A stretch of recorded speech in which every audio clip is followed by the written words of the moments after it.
আমরা জানি যত্নবান জিনিস মূল্যবান জিনিস, যত্নবান জিনিস টিকে বেশি দিন, মানে টিকে না বেশি দিন, যত্নবান জিনিস নাকি ভালো। তো দেখেন এই তো পুরো একটা খ্যাত পড়ে আছে এমনি শুধু। আর এই খ্যাতে অনেক আগে সে কবে বিচি পড়ে আসিল, ওই বিচি থেকে মানে এমনি এমনি কি সুন্দর ধুন্দুল ধরছে।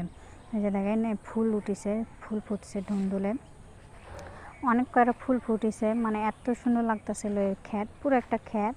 আর বিচি পরে এমনি এমনি অটোমেটিক হয়েছে। এই যে দেখেন এখানে কচি কচি দুইটা হয়েছে, আর ওইদিকে বড় হয়েছে, মানে এগুলো হইতাছে, মানে যত্ন ছাড়া কোনো লাগানো হয়নি কিছু না। এই যে দেখেন কি সুন্দর, মানে কি বলবো, মানে একদম ঘাসের মধ্যে নিচে হয়ে আছে। তো এই দুইটা এখন আমি ছিঁড়বো, ছিঁড়ে বাসায় নিয়ে যাব।